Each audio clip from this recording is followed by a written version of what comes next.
KBR news కి స్వాగతం. ముచ్చటగా మూడోసారి సొసైటీ చైర్మన్ గా ప్రమాణ స్వీకారం చేసిన అన్వర్ బాషా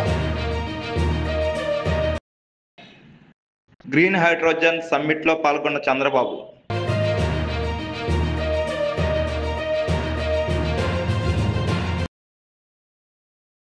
రచ్చబండ ద్వారా ఇంటింటికి చంద్రబాబు మోసం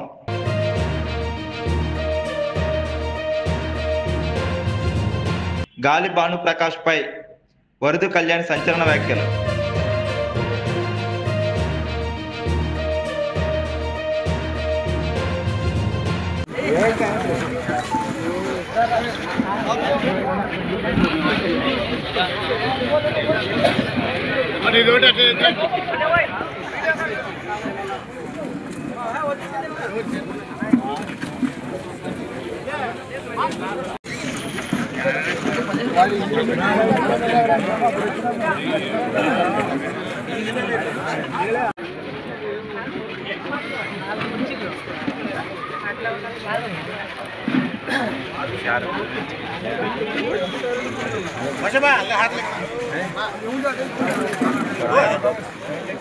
సిబ్బందికి, గ్రామ నాయకులకు, కూటమి నాయకులకు అందరికీ ప్రత్యేక ధన్యవాదములు. పూజ్యులు పెద్దలు మీనాక్షి నాయుడు సార్ గారు మనకు ఈ అవకాశం కల్పించినందుకు ఉమాపతి సార్ గారికి, లీడర్లందరికీ, నాయకులకి తప్పకుండా ఈ సొసైటీ అభివృద్ధికి మా డైరెక్టర్తో సహా కృషి చేస్తానని చెప్పి నేను హామీ ఇస్తున్నాను. తక్కువ వడ్డీకి రుణాలు ఇచ్చి అన్ని రకాలుగా మన సొసైటీని ముందుంజలా నడుతామని చెప్పి నమస్కారం తెలియజేస్తాను. అన్వర్ బాషా. చంద్రబాబు నాయుడు గారు పదవులు కేటాయించడం జరిగింది. ఈ కార్యక్రమంలో భాగంగా 3 సొసైటీల ప్రమాణ స్వీకారంలో పాల్గొనడం జరిగింది. ఆఖరిది 3వది ఇక్కడ పెత్తంలో పాల్గొనడం జరిగింది. మా సొసైటీ చైర్మన్లకు కానీ, డైరెక్టర్లకు కానీ తెలుగుదేశం పార్టీ తరఫున శుభాకాంక్షలు తెలియజేస్తూ, మరియు మా ముఖ్యమంత్రి నారా చంద్రబాబు నాయుడు గారి ఆదేశాలు, మరియు మా ప్రియతమ నేత నియోజక ఇన్ఛార్జ్ గారులైన మాజీ ఎమ్మెల్యే గారు మీనాక్షి నాయుడు గారి ఆదేశాలు, మరియు నియోజకవర్గ ఎమ్మెల్యే గారు పార్థసారథి గారి ఆదేశాలు ఏమంటే, సొసైటీ చైర్మన్లకి, డైరెక్టర్లకి వాళ్ళ మాటగా నన్ను చెప్పడం జరిగింది. అయ్యా, మీకు ప్రభుత్వమే రేపు పొద్దున్న దేశానికి కానీ, మన పార్టీకి కానీ, ఇంకోటానికి కానీ వెన్నముకున్నట్లు వాళ్ళు, వాళ్ళతో స్నేహంగా ఉండి వాళ్ళకి కావలసిన మీ సొసైటీ పరిధిలో ఏ విషయాలున్నా, సొసైటీ పరిధిలో ఏమున్నా వాటి ప్రజలు చేర్చే ఏర్పాటు చేయమని చెప్పడం జరిగింది. అదే సందేశంలో వీళ్ళకి చెప్తున్నాం, మీడియా సంస్థల్లో చెప్తున్నాం, నియోజకవర్గంలో ప్రజలకు తెలియజేస్తున్నాం. సొసైటీ చైర్మన్లుగా కొంత బాధ్యత వ్యక్తులను కేటాయించడం జరిగింది. వారు అంత ఉన్నతంగా చదివిన వ్యక్తులు. మీ సమస్యలు ఏమైనా ఉంటే 3 సొసైటీల్లో మీ సమస్యలు ఏమైనా ఉంటే చైర్మన్ గారు అప్పుడు మీకు అందుబాటులో ఉంటారు. సొసైటీలో మీ సమస్యలు వారికి చేతనంత వరకు పరిష్కరిస్తారు. దయచేసి మీకు మీ సొసైటీకి సంబంధించిన, రైతులకు సంబంధించిన సమస్యలు, ఈ సొసైటీలో ఏమైనా ఉన్న సమస్యల్ని వాళ్ళ దృష్టికి తీసుకెళ్లి, అక్కడ డైరెక్టర్లు ఉంటారు, చైర్మన్ ఉంటారు, వాళ్ళ దృష్టికి తీసుకుపోయి మీ పనులు చేయించుకొని మీరు సంతోషంగా ఉండి మా ప్రభుత్వాన్ని మద్దతు పలకమని చెప్పి తెలియజేస్తూ, సొసైటీ చైర్మన్లకు కానీ, మీడియా సోదరులకు కానీ, మరియు ఇక్కడ వచ్చిన ఇతర అధికారులకు కానీ మా ముఖ్య విన్నపం ఏమంటే, మీరు మీడియా సోదరులు ఈ విషయాలన్నీ ప్రజల్లోకి తెలియజేయాలి. ఇక్కడ సొసైటీ చైర్మన్లు ఏర్పాటు చేయడం జరిగింది. చంద్రబాబు నాయుడు గారు, మీనాక్షి నాయుడు, పార్థసారథి గారు. మీ సమస్యలు ఏమైనా ఉంటే సొసైటీలో పోయి, సొసైటీలో శక్తి కొద్దీ ఆ సొసైటీలో ఏ వనరులు ఉండో ఆ వనరులు మీరు పోయి సమకూర్చుకోండి, వాళ్ళతో అడిగి చేయించుకోండి అని చెప్పేసి అని మీ మీడియా ముఖంగా మీరుగా ప్రజలకు తెలియజేస్తే బాగుంటుంది.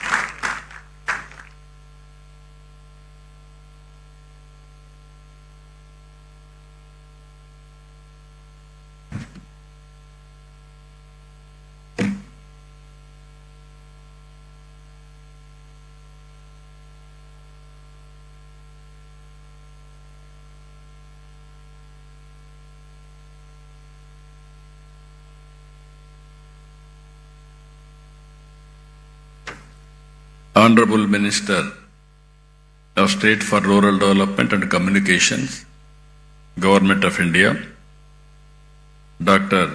Chandrasekhar Pemmasani, Honorable Member, Niti Ayog, Dr. V.K. Saraswat, Pro-Chancellor, SRM University, Sri P. Satyanarayana Garu, Chief Secretary, Government of Andhra Pradesh, Sri Vijayanand Garu, Pro Vice Chancellor SRM University, Professor Satish Kumar, Director, CSIR, NCL Pune, Ashish Lille Garu, President CEO, Synergen Green Energy, Sri Pranav Tanti Garu, Executive Director, Research SRM, respected Sri Narayana Rao Garu, Convener, NHM, Sujit Pillai Garu, and industrialists and friends and media. I am very happy to be here second time after I assumed charge. Today, one of the most important subjects SRM is conducting. Really, I appreciate them. This is Green Hydrogen Summit 2025.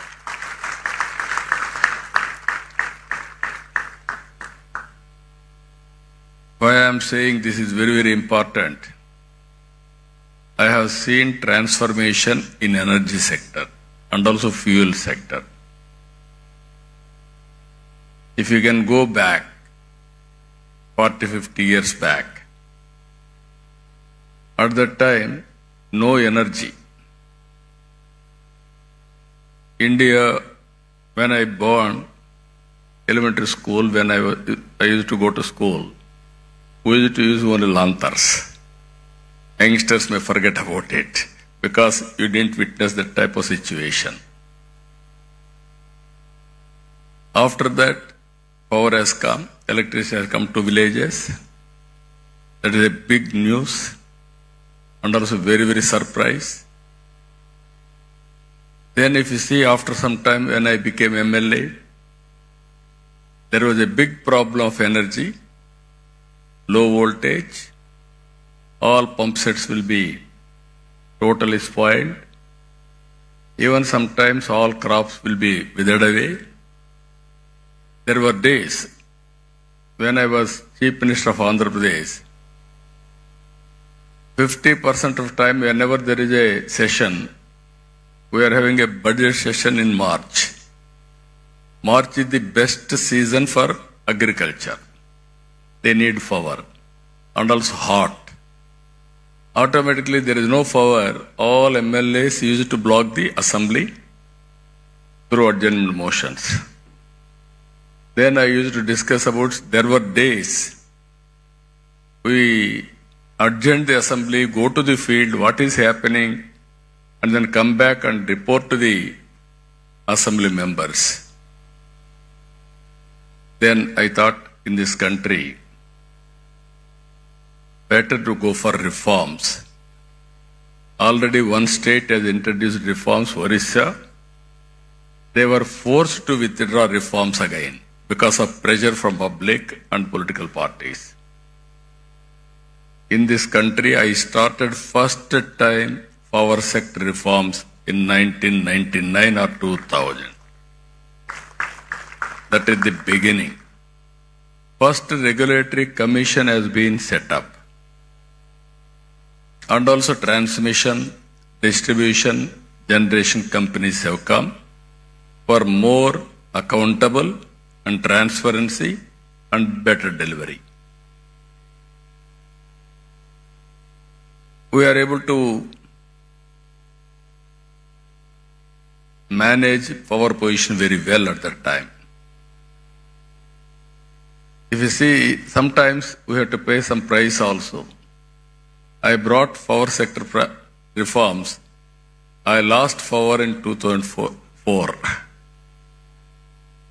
Even all my MLAs, everybody told me, no, you are moving very fast because sometimes some reforms, some people will get adverse effects in the short term, but ultimately it will be beneficial.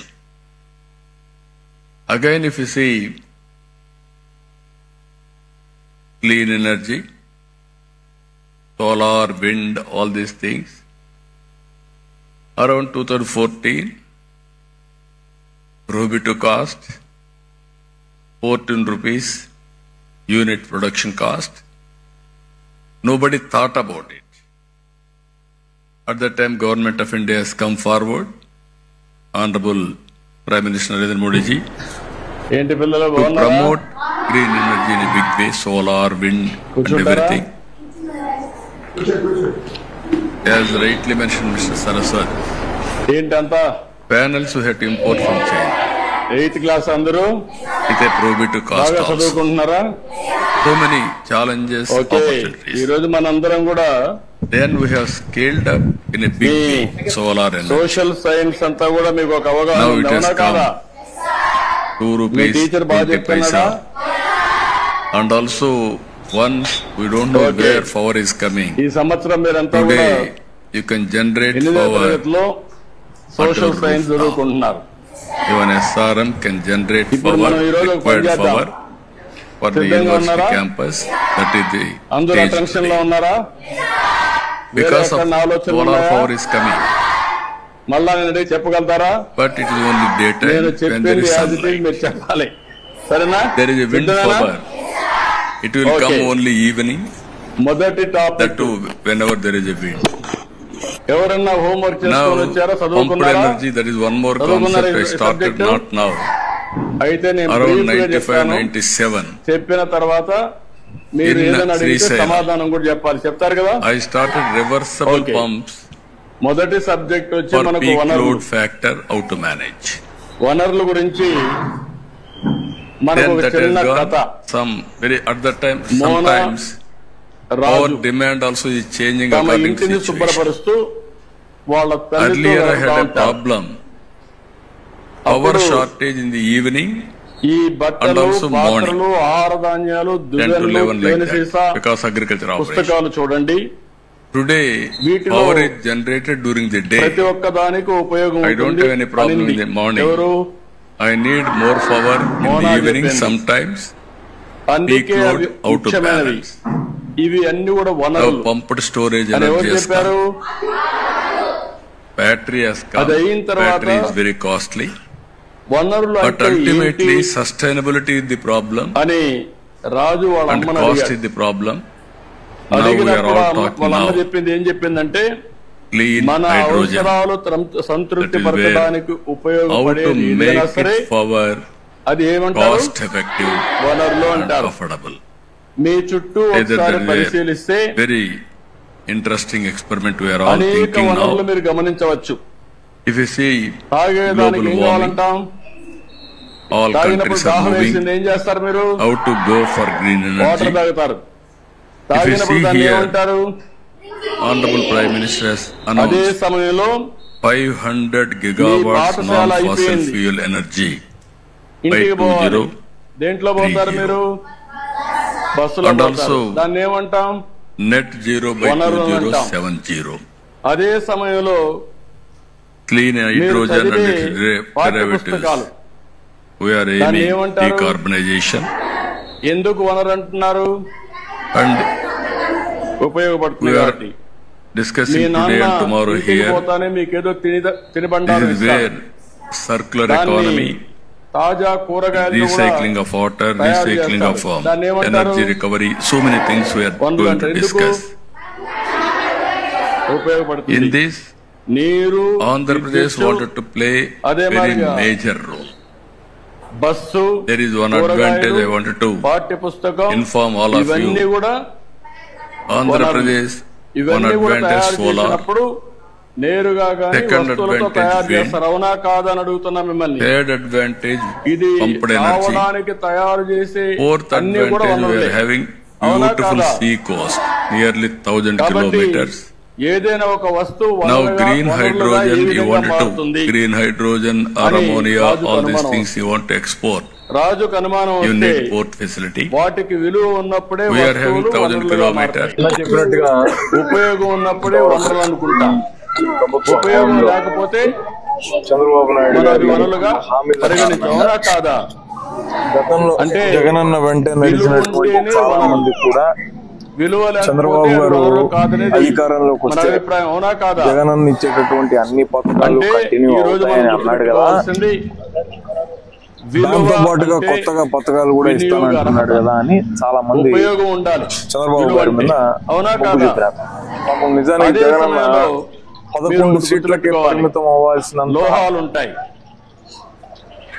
కొన్ని ఇబ్బందులు విలువలు పెడుతూ ఉంటాయి. ప్రజల్ని పరిపాలన అయితే చేయలేదు. మీరు ఇంకా జిల్లా చదువుకుంటా అందరినీ ఉంటే, చూస్తున్నాడు. నాలెడ్జ్ని పెంచుకుంటూ స్కూళ్ళు పోతే బాగా డెవలప్ మీకు అయినాయి. అనేక దానికి విషయాలు ఉదాహరణ తెలుస్తా ఉంటాయి. స్కూల్లో ఈ రోజు చదువుతున్నటువంటి ఆ రాళ్ళు పిల్లడే రెప్పలు టాపరే ఉంటాయి, చెప్తున్నాడు. అందంగా గతంలో ఉంటాయి, భోజనం దానికి విలువ నాణ్యత ఎలా ఉంది, ఉండకపోవచ్చు. ఈ రోజు ఎలా కానీ పడిపోయింది. రెండు కూడా ముఖ్యమైనటివి. గుడ్ల విషయంగా ఆడనే మానవ ఉడికిచ్చేసి సహజ వనరుల్లో వార్చేస్తున్నారు, విధంగా అవసరాలు కంపు కంపు తీరుస్తాయి. కొడుతుంది అని ఇప్పుడు అంటారు. రాయి ఉంది, మీరైతే మీకు ఉపయోగపడదు. 20 గుడ్లలో కానీ 2-3 రాయి వల్ల గుడ్లు ఏమవుతుంది? మాత్రమే బాగుంటున్నాయి, కంకరిస్తారు. మిగతావన్నీ కూడా అక్కడ పిడిపిడి కూడా గుడ్లే వేస్తున్నారు. ఉపయోగపడుతుంది. ఈ విధంగా ఇవన్నీ ఇలా ఉండకూడదన్న ఆలోచనతోనే ఆ మనిషి స్కూళ్ళన్నిటినీ మార్చి డిజిటల్ క్లాస్ రూములు చేసి ఇంగ్లీష్ మీడియం తీసుకొని వచ్చి ఇంకా ఆరోగ్యశ్రీ గట్రాలకైతే పరిధిని పెంచి రేషన్ షాపుల్లో అయితే మన ఇంటికే డోర్ డెలివరీ వచ్చేటట్టుగా చేసి ఇప్పుడు నేనే పోయి తీసుకురావాల్సి వస్తుంది అని అన్నాడు. దాన్ని క్యాన్సిల్ చేశాడు చంద్రబాబు. వాలంటీర్ వ్యవస్థే లేదు. పైగా వాలంటీర్లందరికీ జీతం నేను అధికారంలోకి వచ్చిన వెంటనే 10,000 చేస్తానన్నాడు. మొదటి ఏటు వాళ్ళ మీద వేసాడు. పెద్ద మోసం కదా. రాష్ట్రంలో దాదాపుగా 4 లక్షల మంది వాలంటీర్లు ఉంటే 4 లక్షల మందిని జూన్ నెలలోనే పెరిగేసినటువంటి వ్యక్తి చంద్రబాబు నాయుడు.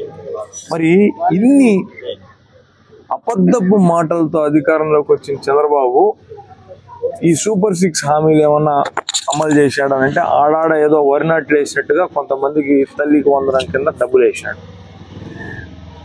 మా ఉద్దేశం ఏంటంటే ఇప్పుడు మేము ఎందుకు వచ్చామంటే గతంలో జగనన్న పాలనకు చంద్రబాబు నాయుడు గారి పాలనకు తేడా ఎంత ఉంది. ఇదే రాష్ట్ర పరిస్థితి ఆ రోజు కూడా ఉంది. కరోనా వచ్చింది, ఆ టైంలో అసలు డబ్బులే లేవు. దేశంలో మిగతా రాష్ట్రాలన్నీ కూడా జీతాలు ఇవ్వకుండా చేతులు ఎత్తేసిన పరిస్థితులు ఉంటే ఈ మనిషి మాత్రం లేదు, నేను ఏదైనా చేస్తా, ఆ బాధ్యత నాది, దాని రెస్పాన్సిబిలిటీ నేను తీసుకుంటా అని కరోనా టైంలో కూడా అందరికీ అన్ని రకాల పథకాలు అందించాడు. చంద్రబాబు ఏమంటున్నారు, మొదటి సంవత్సరంలో ఎవరైనా బస్సు గురించి అడిగితే మేమందరం కూడా బస్సులో ఉచిత బస్సుకి మహిళలకు మీరు టికెట్లు ఇవ్వాలి కదా అని చంద్రబాబు నాయుడు మాట్లాడినటువంటి మాటల్నే బస్సులో ప్లే చేస్తే మా అందరి మీద కేసులు పెట్టించాడు. బస్సు లేదు, 3 సిలిండర్లు అన్నాడు, ఒక్కొక్క చోట ఒక్కొక్క సిలిండర్ వేసాడు, చాలా మందికి 3 సిలిండర్ ఇవ్వలేదు. నిరుద్యోగ భృతి లేదు, రైతు భరోసా లేదు. ఇంతకు మునుపు పొదుపు సంఘాల్లో ఉన్నటువంటి మీ అందరికీ కూడా 0 వడ్డీనే వచ్చేది, అవునా? ఇప్పుడు మీకు 0 వడ్డీ లేదు. మీకు రుణమాఫీ ఎంత అయింది, ఇప్పుడు మీరు రుణాల పైన వడ్డీ కూడా కట్టుకునేటటువంటి పరిస్థితి వచ్చేసింది. అంటే చంద్రబాబు నాయుడు గారు ఏం మేలు చేశాడు? 4 సార్లు చంద్రబాబు గారు ముఖ్యమంత్రి అయితే 4 సార్లు అబద్ధపు మాటలతోనే అధికారంలోకి వచ్చారు. ఇప్పుడు మళ్ళీ అబద్ధాలు చెప్తే జనం నమ్మరేమోనని చాలా మంది దగ్గరికి పోయి బాండ్లు ఇచ్చారు. చంద్రబాబు, పవన్ కళ్యాణ్ గారు వాళ్ళిద్దరూ సంతకాలు పెట్టినటువంటి బాండ్లను ఇంటింటికి తిరిగి టీడీపీ కార్యకర్తలు ఇచ్చి నమ్మించినారు. అంటే బాండే ఇచ్చేసాడు కదా చంద్రబాబు నాయుడు గారు, ఇంక ఈసారి మాట తప్పడేమోనని 164 సీట్ల మెజారిటీతో చంద్రబాబు నాయుడు గారిని అధికారంలోకి తీసుకుని వచ్చారు. ఇప్పుడు చంద్రబాబు నాయుడు గారు చేస్తున్నది ఏంటి? ఈ తేడా మీకు చెప్పడం కోసమే ఈ కార్యక్రమం. దీంతో పాటుగా ప్రభుత్వం మీద ఒత్తిడి పెట్టడానికి కూడా ఇప్పుడు బాధ్యతాయుతమైనటువంటి ప్రతిపక్ష నాయకుడిగా జగన్మోహన్ రెడ్డి గారు ఉన్నారు కదా. ప్రతిపక్ష నాయకుడి పని ఏంటి? అధికారంలో ఉన్నటువంటి అధికార పక్షం ఏదైతే హామీలను ప్రజలకు ఇచ్చిందో దాన్ని నెరవేర్చేటట్టు చేసేందుకు మొత్తంగా ప్రతిపక్షం ఎప్పటికప్పుడు క్రియాశీలక పాత్ర పోషించాలంటే ఒత్తిడి తేవాలా. ఆ ఒత్తిడి తెచ్చేందుకే మరో కారణం. మీకు ఇస్తే మాకు సంతోషమే, అరే చాలా నష్టపోయినారు, వాళ్లకు ఇచ్చిన చెప్పిన పథకాలన్నీ కూడా చేస్తే మంచి జరుగుతుంది అని ప్రభుత్వం మీద ఒత్తిడి తేవడానికి మొత్తం రాష్ట్ర వ్యాప్తంగా ఈ కార్యక్రమాన్ని. అందరికీ నమస్కారం. మాజీ మంత్రి అయిన రోజా గారి మీద నగరి ప్రస్తుత ఎమ్మెల్యే అయిన గాలి భానుప్రకాష్ అనే వ్యక్తి చేసిన వ్యాఖ్యల్ని నేను తీవ్రంగా ఖండిస్తూ ఉన్నాను. ఒక మహిళని పట్టుకొని అంత దారుణమైన వ్యాఖ్యల్ని దిగజారిపోయి మాట్లాడడం ఎంతవరకు సమంజసం అని నేను అడుగుతూ ఉన్నాను. గాలి భానుప్రకాష్ అనే వ్యక్తి కనీసం ఇంగిత జ్ఞానం ఉండి మాట్లాడుతున్నారా అని నేను అడుగుతూ ఉన్నాను. తెలుగుదేశం పార్టీ ఎమ్మెల్యే అతను. తెలుగుదేశం పార్టీ అధినేత అయిన చంద్రబాబు నాయుడు గారు ఇలాంటి వ్యక్తుల్ని తక్షణమే పార్టీ నుంచి సస్పెండ్ చేయాల్సిన అవసరం ఉంది అని తెలియజేస్తూ ఉన్నాను. ఎందుకంటే ఒక మహిళగా రోజా గారు ఒక ప్రజాప్రతినిధిగా, ఒక రాజకీయాల్లో ఉన్న మహిళగా ఆవిడ ఎన్నో సమస్యల మీద పోరాటం చేశారు. ముఖ్యంగా మహిళా సమస్యల మీద 25 సంవత్సరాలుగా పోరాటం చేస్తూ ఉన్నారు. అలాగే ఇప్పుడు కూడా ప్రభుత్వం తాలూకా తప్పుల్ని ప్రశ్నిస్తూ ఉండే పరిస్థితి. అంటే ఒక మహిళ ప్రభుత్వాన్ని ప్రశ్నిస్తుందని, ఆమెకి వ్యక్తిత్వ హననం చేస్తే రాజకీయాల నుంచి తప్పుకుంటారు అనేసి మీరు భ్రమపడి ఇలాంటి వ్యాఖ్యలు చేశారు అని అర్థమవుతూ ఉంది. ఇలాంటి వ్యాఖ్యలు చేయడం వల్ల మిమ్మల్ని ప్రజలు క్షమించరు అని తెలియజేస్తూ ఉన్నాను. తీసుకుంటే రోజా గారి మీద గతంలో కూడా చాలా వ్యాఖ్యలు తెలుగుదేశం పార్టీ నాయకులు చేసిన సంగతి మనందరము చూసాము. అలాగే ఈ రాష్ట్రానికి హోంమంత్రి ఒక మహిళ, అలాగే మహిళా కమిషన్ చైర్పర్సన్ కూడా ఉన్నారు. వాళ్ళైతే తెలుగుదేశం పార్టీలో ఉన్న మహిళలకి ఎవరైనా ఏమైనా అంటే సుమోటోగా కేసులు తీసేసుకుంటారు. మరి రోజా గారి మీద ఇంత దారుణమైన వ్యాఖ్యలు ఆ గాలి భానుప్రకాష్ అనే వ్యక్తి చేశాడు. హీరోయిన్ కి తక్కువ, వ్యాంప్ కి ఎక్కువ అంటూ 2000 రూపాయలు ఇస్తే ఏమైనా చేసేస్తారు అనేసి చెప్తూ చాలా దిగజారిపోయి నీచమైన వ్యాఖ్యలు చేశారు కదా. దీని మీద సుమోటోగా అతని మీద కేసులు పెట్టాల్సిన అవసరం లేదా అని నేను అడుగుతూ ఉన్నాను. ఖచ్చితంగా గాలి భానుప్రకాష్ అనే వ్యక్తి రోజా గారికి క్షమాపణ చెప్పాలి అని డిమాండ్ చేస్తూ ఉన్నాను. అలాగే అతన్ని అరెస్ట్ చేసి తీరాల్సిన అవసరం ఉందని తెలియజేస్తూ ఉన్నాను. అలాగే మొన్ననే జరిగిన ఉప్పాల హారిక గారి మీద దాడి విషయంలో కూడా ఆవిడ కంప్లైంట్ ఇస్తే ఇప్పటికి కూడా కంప్లైంట్ నమోదు చేయలేదు. దాడి చేసిన వాళ్ళ మీద యాక్షన్ తీసుకోలేదు. కనీసం అరెస్ట్ చేయని పరిస్థితి. అసలు ఈ రాష్ట్రంలో మహిళని ఎంత దారుణంగా అవమానిస్తూ, ఎంత దారుణంగా మహిళల కోసం మాట్లాడుతూ ఉంటే అసలు ప్రజాస్వామ్యంలో ఉన్నామా, రాక్షస రాజ్యంలో ఉన్నామో అర్థం కాని పరిస్థితి నెలకొనుంది. ప్రజలు అన్ని గమనిస్తూ ఉన్నారు. తగిన సమయంలో మీకు బుద్ధి చెప్పడానికి ప్రజలందరూ కూడా సిద్ధంగా ఉన్నారని తెలియజేస్తూ రోజా గారికి తక్షణమే